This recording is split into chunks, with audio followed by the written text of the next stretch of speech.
네, 오늘 우리가 함께 은혜를 나누고자 하는 말씀은 누가복음 17장 11절에서 19절의 말씀입니다. 감사는 기적보다 강하다. 한 절씩 교독하며 나가도록 하겠습니다. 예수께서 예루살렘으로 가실 때에 사마리아와 갈릴리 사이로 지나가시다가 한 마을에 들어가시니 나병 환자 10명이 예수를 만나 멀리 서서 소리를 높여 이르되 예수 선생님이여 우리를 불쌍히 여기소서 하거늘 보시고 이르시되 가서 제사장들에게 너희 몸을 보이라 하셨더니 그들이 가다가 깨끗함을 받은지라. 그 중에 한 사람이 자기가 낳은 것을 보고 큰 소리로 하나님께 영광을 돌리며 돌아와 예수의 발 아래 엎드려 감사하니 그는 사마리아 사람이라. 예수께서 대답하여 이르시되 10사람이 다 깨끗함을 받지 아니하였느냐? 그 9은 어디 있느냐? 이 이방인 외에는 하나님께 영광을 돌리러 돌아온 자가 없느냐 하시고 함께 읽겠습니다. 그에게 이르시되 일어나 가라 내 믿음이 너를 구원하였느니라 하시더라. 아멘. 같이 잠시 기도하고 말씀 보도록 하겠습니다. 사랑의 하나님 아버지 감사합니다. 오늘도 2016년 마지막 수요 예배를 주님 앞에 올려드릴 수 있도록 저희들에게 시간과 또 열정을 허락해 주셔서 감사합니다. 하나님 귀한 오늘의 말씀을 통하여서 우리 안에 필요한 것들을 또 채우는 귀한 시간 되게 하여 주옵소서. 감사드리며 예수님의 이름으로 기도합나이다. 아멘. 이 세상에서 누가 가장 귀한 또 누가 가장 강한 사람인가라고 했을 때 저에게 만약 그 질문을 하신다면 저는 서슴없이 믿음이 있는 사람이 강한 사람이고 또 믿음이 있다면 겸손한 사람이고 또 겸손하다면 감사할 줄 아는 사람이다라고 대답하고 싶습니다. 반면에 이제 믿음이 없는 사람은 교만하고요, 감사가 없죠. 이 감사가 없는 사람은 아무리 많은 것을 가지고 있어도 그것을 가지고 결국은 꽃 피우지 못하는 것을 보게 됩니다.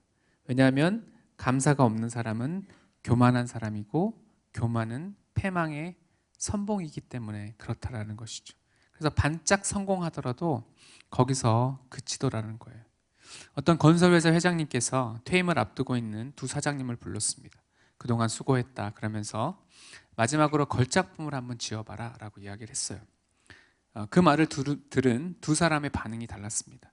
첫 번째 사람은 내가 그래도 이 회사에서 얻은 것이 너무나 많은데 마지막으로 멋진 작품을 하나 만들고 유종의 미를 거두겠다 라고 하면서 최선을 다해서 빌라를 지었어요. 반면에 다른 사람은 이 회사가 나한테 해준 게 뭔가, 퇴임을 앞둔 사람한테 빌라를 또 지으라고 끝까지 부려먹는구나 하면서 대충 날림 공사를 했죠. 환송회를 할 때 회장님께서 작은 선물이라고 하면서 봉투를 주었습니다. 각각 자기들이 지은 빌라를 가지라고 준 거예요. 자, 무엇이든지 감사하고 최선을 다하는 사람은 자기 복을 자기가 만들어냅니다. 반면에 은혜를 모르고 감사하지 않는 사람은 자기가 헤아리는 그 헤아림으로 돌려받도록 되어 있다라는 것이죠. 사랑하는 성도 여러분, 이 시간 우리가 한 해를 마감하면서 우리 안에 있는 불평과 불만을 비워내고 감사로 체험으로 말미암아 기적을 넘어서는 은혜와 축복을 누리시기를 바랍니다. 함께 우리 11절로 12절 상반절 한번 같이 읽겠습니다. 시작. 예수께서 예루살렘으로 가실 때에 사마리아와 갈릴리 사이로 지나가시다가 한 마을에 들어가시니. 여기서 예수님께서 예루살렘으로 가시는 길은요, 십자가를 지러 가시는 길이에요. 그러니까 어쩌면 마지막 기회가 되는 길이었다라는 것이죠. 그리고 예수님께서 이 십자가를 지러 가시는 예루살렘으로 통하는 길은 갈릴리에서 이제 요단강을 건너서 그 다음 요단 동편으로 쭉 따라서 내려오다가 다시 요단강을 건너서 여리고를 지나 예루살렘으로 가는 길이에요. 그런데 예수님께서는 지금 그 반대길로 가시는 겁니다. 이쪽으로 가야 되는데 그 반대편 사마리아 지역으로 갔다라는 거예요. 또 하나는 이스라엘은 농사를 지을 수 있는 땅은 이제 그 평지에만 만들었어요. 그래서 평지는 마을을 만드는 곳이 아니었단 말이에요. 그 평지는 이제 지역이 적다 보니까 농사에 집중해야 되는 것이죠. 그래서 거주지는 대부분 산 비탈이나 산지 구릉 지역에 마을이 있었다라는 거예요. 그냥 단순히 우리가 이 11절, 12절에 보면 한 마을에 들어가시니 그냥 한 마을이 아니었던 거예요. 반대편 길로 예수님께서 돌아서 가셨고, 또한 평지가 아니라 산지를 오르셔야만 하는 그러한 수고를 예수님이 지금 10명의 나병 환자들, 한센병 환자들을 치유하시기 위해서 그 길을 오르셨다라는 것이죠. 이런 예수님을 대하면 이런 시가 생각이 나요. 고운 시의 그 꽃이라는 시인데 제가 읽어드리겠습니다.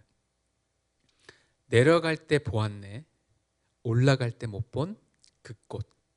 끝이에요. 자, 등산을 해보면 산에 오르는 게 목적이죠.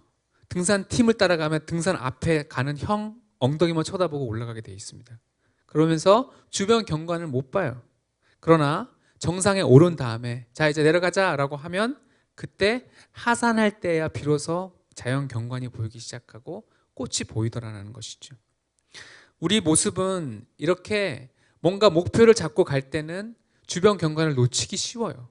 그런 우리들과는 달리 우리 예수님은 목적 때문에 보고 가야만 하는 그 소중한 하나님의 사람들을 안 보는, 지나치는 면이 없으시다라는 거예요. 돌아가는 한이 있더라도, 그 험한 길을 다시 올라가셔야 하더라도 반드시 은혜 베풀 자들을 만나주시는 분, 그분이 바로 우리 예수님이신 것이죠. 여러분 혹시 힘들고 어려우십니까? 답답하고 걱정이 많으십니까?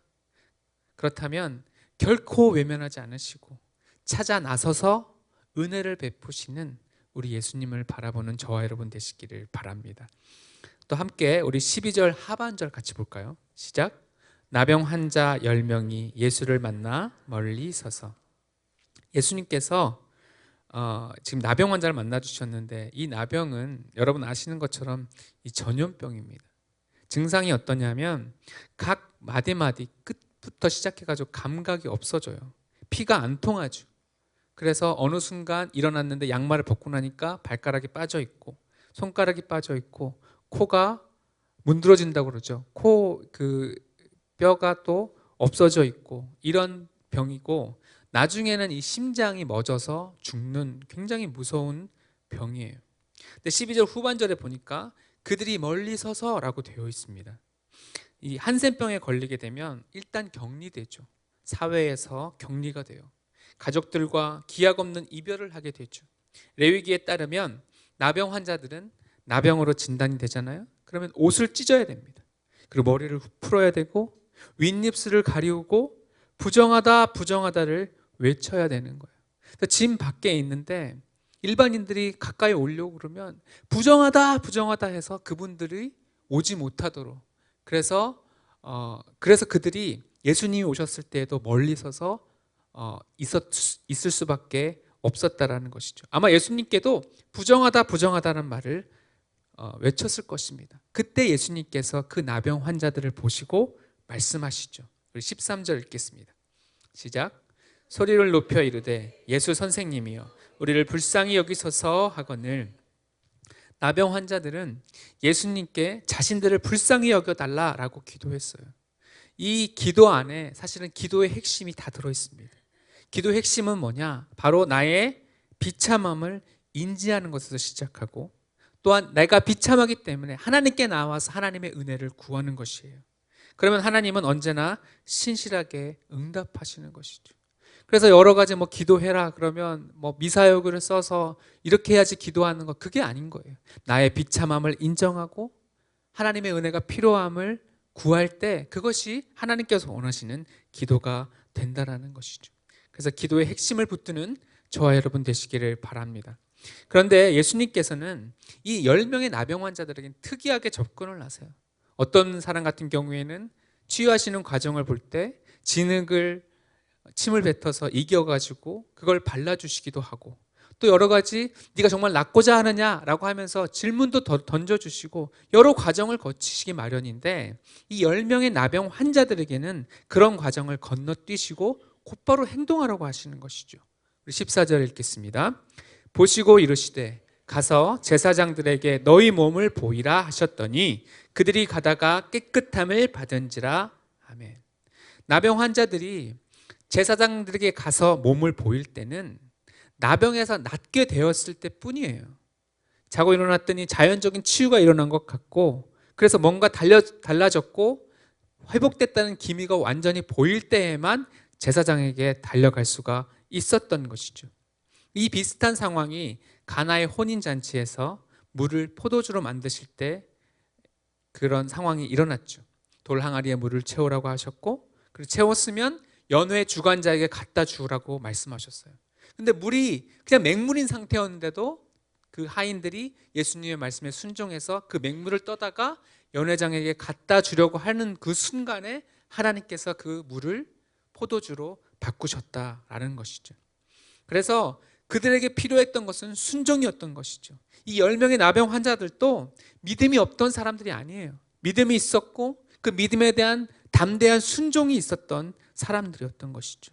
그래서 그들이 순종했기 때문에 그들은 그 순종의 열매로 기적을 체험하게 되었던 거예요. 그래서 제사장에게 가라는 말씀에 순종하고 제사장에게 걸어가는 순간 갑자기 나아버린 것이죠. 감각 없던 팔에 감각이 돌아오기 시작하고 혈색이 돌아오기 시작하고 어떤 사람은 떨어져 나갔던 손가락과 발가락이 다시 생기는 그런 기적 같은 일이 벌어졌던 거예요. 너 코가 없었는데 갑자기 왜 코가 생겼지? 우리 나은 것 아니야? 라고 하면서 그 축제 속에 있는 그런 분위기를 우리가 상상해 볼 수가 있는 것이죠. 여러분, 나병은 불치병이었습니다. 10명의 나병 환자들은 가족과 생이별을 해야만 했습니다. 모든 사회로부터 격리되어 살아야만 했던 가슴 시린 시간들을 보냈었어요. 그러다가 회복을 받았으니까 더 빨리 재촉해서 제사장에게 가가지고 확인 도장을 받고 싶었을 겁니다. 완전히 치유받았다는 제사장의 확인 도장만 있으면 내가 그리고 그리던 내 가족들을 만날 수가 있는 것이죠. 보고 싶은 아내와 자녀들을 만날 수 있는 것이고 다시 직장으로 복귀해서 또 친구들을 만나려는 생각에 그들은 들떠 있었을 것입니다. 이렇게 기적은 우리로 하여금 들뜨게 하고 기대감을 주고 또 삶의 급격한 변화를 가져다 주죠. 그런데 문제가 있어요. 문제는 뭐냐?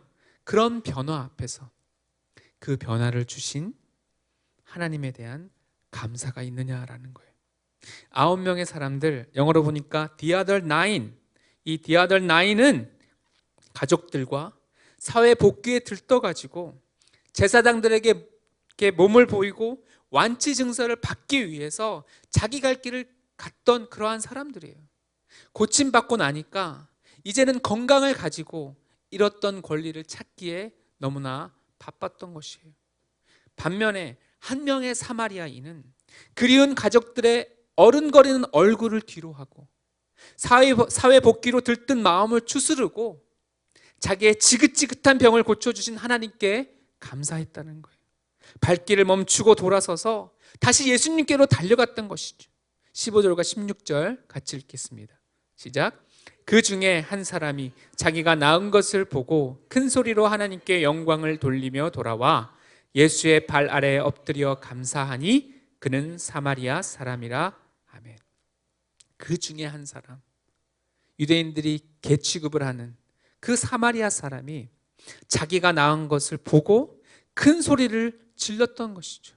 부정하다, 부정하다는 말을 외치던 그 쩌렁쩌렁한 목소리로 하나님께 영광을 돌렸습니다. 아마도 하나님 감사합니다를 외치지 않았을까 싶어요. 그리고는 자기가 돌아왔던 곳 예수님께로 다시 돌아갑니다. 예수님 계신 곳으로 달려가서 예수님 발 아래에 자기 이마를 대고 엎드려서 병을 고쳐주셔서 정말 감사하다고 거듭거듭 눈물로 감사를 표현했을 것입니다. 여기서 인생은 두 가지로 갈린다는 것을 알 수가 있어요. 감사를 위해 발길을 돌리는 인생과 감사를 잊고 축복에 취해서 자기 길을 가는 인생 말이죠. 예수님은 이 모습을 보고 말씀하십니다. 우리 17절과 18절 보겠습니다. 시작. 예수께서 대답하여 이르시되 10사람이 다 깨끗함을 받지 아니하였느냐? 그 9은 어디 있느냐? 이 이방인 외에는 하나님께 영광을 돌리러 돌아온 자가 없느냐 하시고, 예수님은 분명 10명의 사람 모두가 동일하게 치유받았다는 것을 아셨습니다. 그런데 9명은 이 감사를 생략한 채로 자기들 갈 길을 갔다라는 것이죠. 여기서 우리는 한 가지 추리를 해볼 수가 있어요.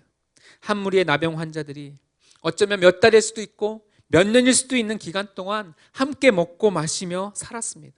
공동체를 이루고 살았던 것이죠. 근데 이 지역은 사마리아 지역이에요. 9명은 유대 지역에서 추방된 듯해요. 나병에 걸리지 않았을 때에는 사마리아 지역을 업신여겼겠지만 그들이 나병에 걸리고 난 다음에는 사마리아 지역에 살 수밖에 없었던 것이죠.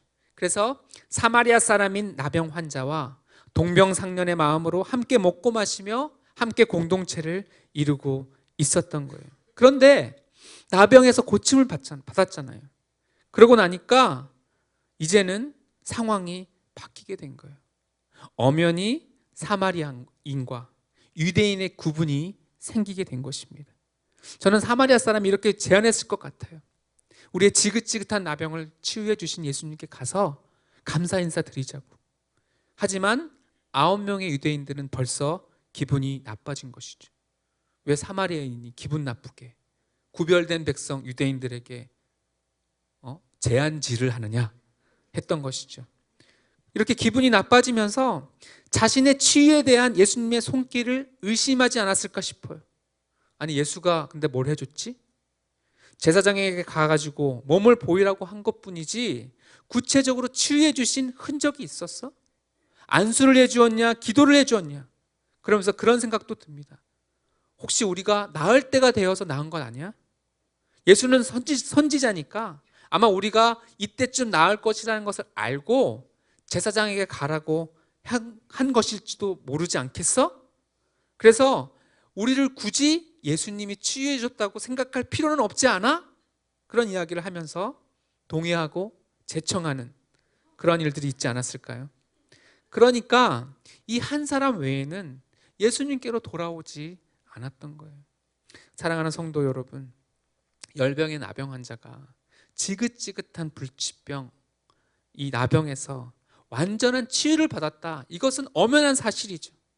예수님은 십자가를 지러 가시는 길을 일부러 돌아서 그들을 위해서 오셨습니다. 제사장에게 몸을 보이라 라고 하신 분도 예수님이요. 그런 예수님의 말씀을 인하여서 자신들이 나았다라는 것을 확인했다면 당연히 예수님이 고쳐주신 것이죠. 그럼에도 불구하고 그들이 처음에는 믿음이 있어서 기적을 얻었지만 이 기적에 너무 취해버린 거죠. 기적의 결과물에 집중하다 보니까 예수님께 집중하지, 예수님께 또한 감사하지 못했던 거예요. 사실 기적은 사인입니다. 기적을 일으키신 분을 더 바라봐라, 그분에게 더 집중하라 라는 사인이란 말입니다. 그런데 이 9명은 기적을 일으키신 분이 아닌 기적 자체에 집중한 것이죠.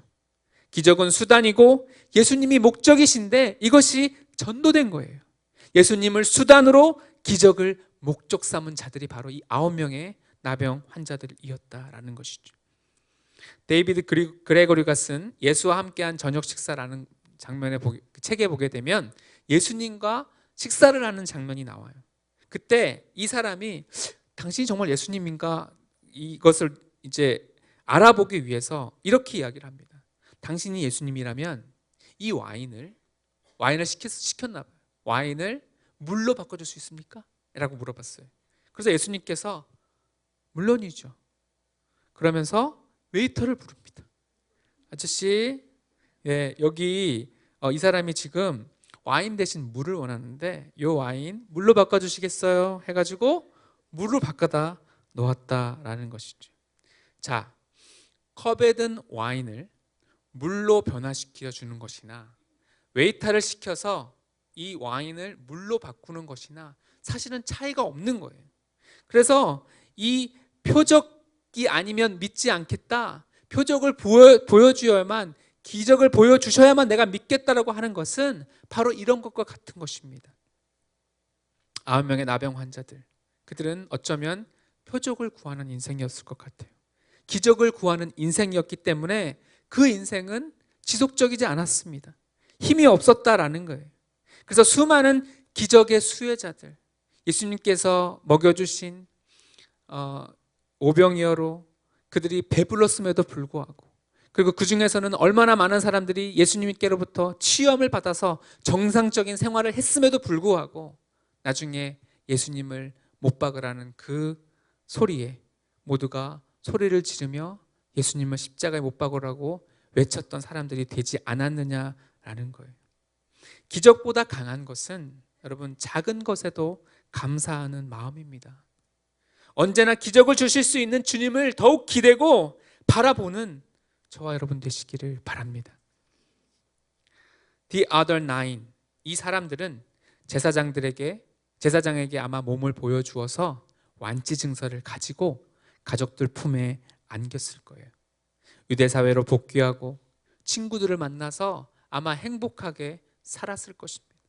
기적을 경험한 그것으로 그들의 인생은 끝났을 거예요. 어쩌면 자신들이 나병 환자였다라는 것도 숨기고 아무렇지도 않게 그렇게 살다가 죽고 말았을 것입니다. 하지만 그들은 기적 다음에 이어지는 영원한 생명의 선물을 받지 못했다라는 거예요. 그런데 D1, 그 한 사람은 자기 발길을 돌이키고 예수님께 와서 머리를 땅에 대고 감사를 표현했고, 그에게 예수님은 무엇을 선물로 주셨습니까? 우리 19절 읽겠습니다. 시작. 그에게 이르시되 일어나 가라, 내 믿음이 너를 구원하였느니라 하시더라. 아멘. 그의 감사를 예수님은 믿음으로 보셨어요. 그리고 그의 믿음은 그를 구원에 이르게 했다라는 것이죠. 이 The other nine에게 없었던 D1의 감사가 결국 영원한 생명을 얻게 했다라는 것입니다. 영원한 생명과 영원한 죽음의 차이를 가른 것은 한 가지였어요. 돌이켜 겸손하게 자기가 받은 것에 대한 감사를 표현하느냐 그렇지 않았느냐라는 것이죠. 스펄전 목사님이 이런 말씀을 하셨습니다. 작은 감사가 얼마나 큰 파급력이 있는가를 말이죠. 촛불에 감사하는 자에게 하나님은 전등빛을 주십니다. 전등빛에 감사하는 자에게 하나님은 달빛을 주십니다. 달빛에 감사하는 자에게 하나님은 햇빛을 주십니다. 햇빛을 감사하는 자에게 하나님은 햇빛도 달빛도 필요 없는 천국의 빛을 주십니다. 할렐루야. 감사하면 또 다른 기적이 열리는 거예요. 가장 중요한 영혼의 구원이 임하더라라는 것입니다. 여러분, 신앙의 절정은 무엇입니까? 그것은 감사예요. 무엇이든지 감사하는 것, 그것부터 우리가 배우고 실천해야 된다는 거예요. 그래서 감사하게 되면 일단 우리가 기쁨이 넘쳐나죠. 또 무슨 일을 하든지 간에 감사함으로 하는 사람은 지치지 않는 것이죠. 반면에 원망과 불평으로 하는 사람은 금방 지칠 뿐만 아니라 건강에도 문제가 있는 것을 보게 됩니다. 제가 이민 갔다가 한국에 돌아오니까 나이가 어려서 공익근무를 하게 되었습니다. 만 30이 넘으면 공익근무를 하게 돼요. 네. 지금은 사회복무라고 하는데 알아두시면 팁이 되겠죠. 그래서 공익근무를 하게 된 것을 감사의 시각으로 볼 수도 있고요, 불평의 시각으로 볼 수 있더라고요. 비교의 대상을 누구로 잡느냐에 따라서 불평이 될 수도 있고 감사가 될 수도 있다라는 거예요. 일반인과 특별히 군 면제받은 신의 아들들과 비교를 해보면 불평의 시각으로 공익근무를 대할 수 있어요. 제가 몇 년 정도 한국에 안 들어오고 그냥 미국에서 버틴다면 군 면제를 받을 수 있었거든요. 몇 년을 미국에 있는 교회에서 풀타임 사역하면 사역의 경험도 쌓을 수 있고 또 군 면제도 받을 수 있으니까 좋은데, 공익근무를 해야 되니까 너무 시간이 아깝다라는 거예요. 주중에 5일 동안 점심시간 포함해서 9시간 근무하고, 제가 있던 집과 또 근무지가 통근 시간이 왕복 1시간 반이었어요. 그래서 통근 시간이 갈 때 1시간 반, 올 때 1시간 반, 그래서 총 3시간이나 되니까 피곤한 거예요. 또 4주 동안 군사훈련을 어떻게 받지 이러면서 너무 힘들었던 거예요. 그래서 일반인들 그리고 그 군 면제 받은 사람들과 비교하니까 이런 불평의 시각이 있다라는 것이죠. 물론 이해는 가요. 그렇지만 아름답진 않죠. 반면에 이것을 감사의 시각으로 볼 수 있습니다. 일반 병과 비교를 해보면 돼요. 군사훈련을 8주 받아야 되는데 4주만 받으면 돼요. 그러니까 얼마나 감사합니까? 그리고 4주 동안 사실 저는 되게 좋은 부대원들을 만났습니다. 그래서 우리 부대 안에 우리 분대 안에 12명이 있었는데 제가 전도사라는 걸 알고 제가 애들을 위해서 내가 기도해 주겠다고 했어요. 그래서 3일째인가부터 제가 그러나 애들 다 누운 상태에서 제가 위에서 기도를 해주기 시작했습니다. 그러면서 아이들이 또 어떤 날 부상당한 애들 그거 위해서 치유 기도도 해주고 기도를 해주다 보니까 애들이 기도를 들어야 잠이 온다는 거예요. 그러면서 이제 시간이 잘 갔고, 그래서 그 친구 중에 하나는 가라오케 하는 형제였는데 그 형제가 저한테 뭐라고 얘기했냐면 자기는 기도 잘하는 여자랑 결혼하겠다는 거예요.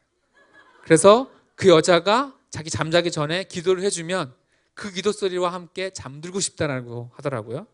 그리고 이제 4주 훈련을 마치고 중간에 휴게소에서 잠깐 쉬었었는데 돌아가는 그 버스에서 휴게소에서 그 친구를 잠깐 만났어요. 근데 그 형제가 저한테 뭐라고 그랬냐면 나중에 형 교회 하시면 제가 그 교회 갈게요. 이런 말도 제가 들었어요. 얼마나 감사해요. 또 이 공익의 특권이 있죠. 현역은 휴가 때나 집에 나올 수가 있는데 매일 아침 가족들 보고 저녁 때 가족들을 다시 보니까 너무 감사한 거죠. 또 그때 제가 교회 사역도 같이 할 수 있는 길이 열렸어요. 어떤 분들은 그게 불법이라고 하는데 불법이 아닙니다. 왜냐하면 그 생계를 위해서 주말에 비는 시간에 일할 수 있다라는 그 겸직 허가서가 있으면 돼요. 저는 겸직 허가서를 받고 그 교회에서 사역을 하게 돼 있어요. 그래서 사역이 보니까 금요일 날 5시에 시작하는데 그러려면 2시간 일찍 제가 퇴근했어야 됐어요. 그래서 이제 말씀드렸더니 그것도 허락해 줬어요. 왜? 제가 9시 출근해야 되는 걸 8시에 출근했었거든요. 그래서 그걸 알고 그거를 또 감안을 해 주셨고 2년 동안 31일 동안의 휴가와 또 포상 휴가도 받았고요. 영주권 유지하라고 LA행 비행기표 2번이나 끊어줬어요. 얼마나 감사해요. 그 좋은 근무지에서 또 공익 근무를 할 수 있었고 감사의 시각으로 볼 때 정말 감사가 철철철철 넘치는 공익 근무의 시간이었다라는 거예요. 여러분 불평은 언제 생기느냐 하면 나보다 더 나은 사람 그 사람과 비교할 때 생기는 거예요. 감사는 그 반대일 때 생기는 거지만 사실은 그런 감사는 힘이 없어요. 우리의 감사의 근원 대신 주님만 바라보고 감사할 수 있어야 된다라는 거예요. 하지만 불평이 치명적인 이유는 뭡니까? 그 불평을 자꾸 하다 보면 감사할 일을 잊어버리는 거예요. 당연히 감사를 하나님께 올려드려야 되는데 그러지 못하는 경우가 많다라는 것이죠. 전 이런 간증도 들어보았습니다. 좋은 아버지를 두면 좋은데 이 아버지는 아주 폭력적인 아버지였다고 합니다. 왜 폭력적이 되냐면 알코올이 들어가서 그렇대요. 그래서 무자비하게 자식을 패는데 언어 폭력과 함께 육체적 폭력까지 받으면서 험하게 자랐어요. 욕 잘하시는 분들 아시죠? 세상에 존재하는 욕을 다 합니다. 욕의 다양성 속에 그 욕의 조합의 창의성이 드러나죠. 그래서 지루하지 않아요. 욕 먹으면 오래 산다고 하는데 되게 이렇게 욕 많이 먹고 자는 사람은 장수한다고 합니다. 그렇게 학대를 받다가 예수님을 고등학교 때 만나게 됐다고 해요. 그러면서 예수님의 구원의 은혜를 체험하고 그러고 나니까 이제 자신의 시각이 바뀌더라는 거예요. 감사의 시각으로. 그러면서 감사로 인생을 풀어가기 시작합니다. 하나님께 그런 아버지를 주셔서 감사하다라는 기도를 하기 시작했다고 해요. 그러다 보니까 좋은 점이 있더라는 거예요. 그렇게 맞는 그런 자기를 때리는 아버지, 욕하는 아버지에게서 감사할 게 대체 뭔가 알아봤더니 자기가 고등학교 때 예수를 믿고 감사를 표현하게 됐는데 이분이 덩치가 좀 작았대요. 왜소했대요. 그래서 요즘도 그런지 모르겠지만 덩치가 작으면 남자들 사이에서는 무시를 당하게 되거든요. 동네 깡패들한테 둘러싸였다는 것이죠. 깡패들이 둘러싸일 때 우리는 무서운데 이분은 완벽한 평안이 임하더라는 거예요.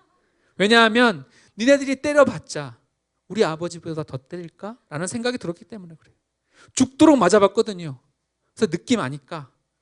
그래서 아버지한테 최악을 겪고 나니까 깡패가 때려도 별게 아니더래요. 또 깡패는 보니까 말이 많더래요. 너 뒤져서 나오면 10원에 한 대다 하면서 이 말 저 말 말이 많은데 아버지는 그냥 뭐 그거 없이 때렸던 거거든요. 그래서 거기에 대한 감사가 있었고, 그래서 깡패들이 두렵지 않았고요. 또 군대를 갔는데 옛날 군대는 되게 무시무시했거든요. 그래서 자기 손가락을 잘라서라도 군대를 안 가려고 할 정도로 무서운 구타가 있고 규율이 셌던 그러한 군대가 있었는데, 그 군대를 가서도 너무나 좋더라는 거예요. 너무나 나이스하고 너무나 때리는 것 대신에 얼차려 주기도 하고, 때려봤자 아버지에 비하면 뭐 너무나 마사지 정도로 느낄 정도로 너무나 좋았다라고 하는 것이죠. 여러분, 이처럼 이렇게 최악을 겪었을 때 더 최악이 되는, 불평하고 원망하면서 인생을 망치는 사람도 있고요. 이렇게 예수님을 만나고 나서 시각이 교정되면서 오히려 감사하는 사람도 있다라는 것이죠. 우리 디모데전서 4장 4절 같이 읽어보겠습니다. 시작. 하나님께서 지으신 모든 것이 선함에 감사함으로 받으면 버릴 것이 없나니. 아멘. 뭐든지 우리 하나님께서 지으신 것, 지으셔서 우리에게 제공해 주신 모든 것은 감사함으로 받아야 돼요. 그러면 버릴 것이 하나도 없다라는 것이에요. 감사는 감사를 낳습니다. 반면에 불평은 불평을 낳는다라는 거예요. 우리가 불평하지 말고 감사를 입에 달고 살아야 하는 실제적인 이유를 대뇌의 3가지 특징으로도 설명할 수 있을 것 같습니다.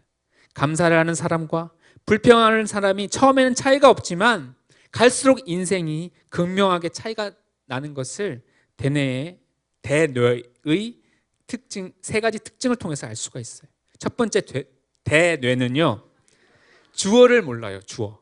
1인칭 나, 2인칭 너, 3인칭 그걸 모르는 거예요. 예를 들면 불평을 합니다.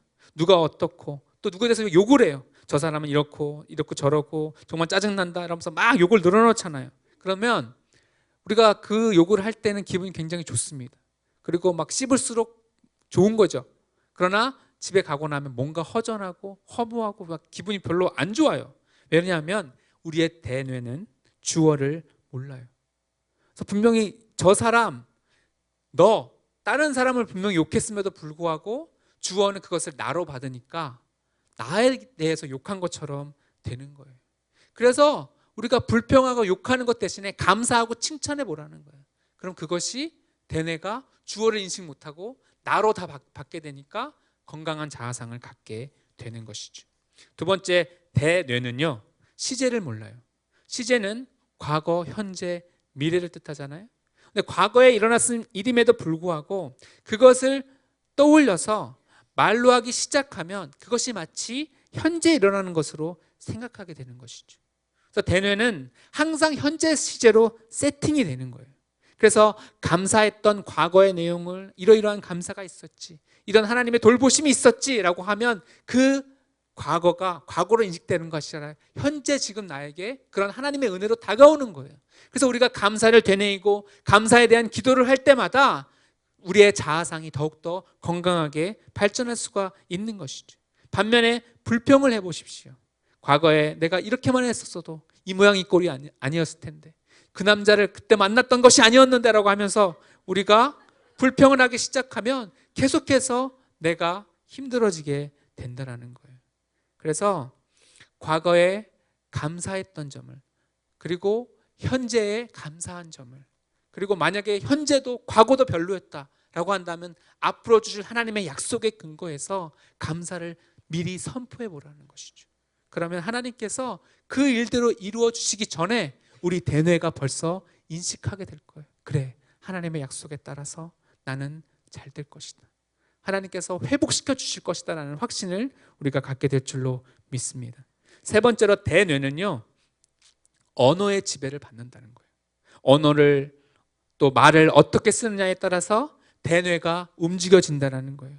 대뇌가 언어를 컨트롤하기도 하지만 동시에 자기가 뱉은 그 언어에 의해서 다시 대뇌가 지배를 받는다. 이것이 바로 대뇌의 치명적인 약점입니다.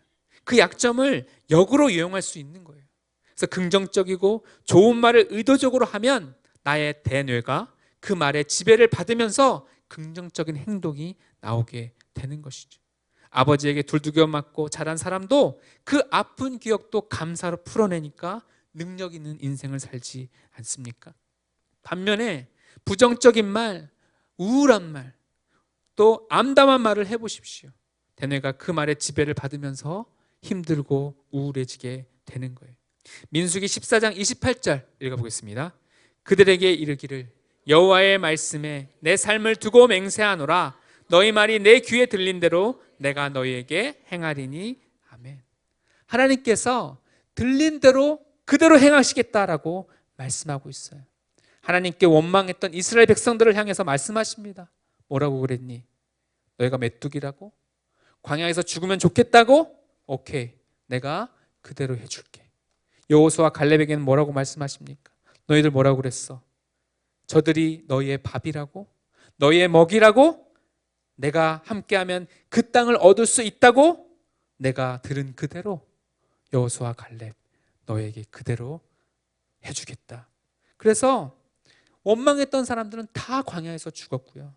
여호수아와 갈렙은 약속된 가나안 땅에서 자기들이 뱉은 그 말 그대로 그들이 밥을 먹듯이 가나안 땅을 정복하고 약속의 땅을 들어가는 그런 축복을 누릴 수가 있었다라는 것입니다. 말씀의 결론을 맺겠습니다. 찬양팀 올라와 주시고요. 불평과 원망은 우리의 대뇌를 힘들게 해요. 결국 우리 영혼을 좀먹는 것입니다. 원망과 불평으로 가득한 사람에게는 불기둥과 구름기둥, 만나와 메추라기가 주어져도 그것을 당연시 여겨요. 그래서 그것이 감사의 조건이 되지 못합니다. 우리는 우리 안에 있는 원망, 불평을 몰아내야 됩니다. 혹시 그런 생각이 들어도 우리 입 밖으로 내면 안 되는 거예요. 왜?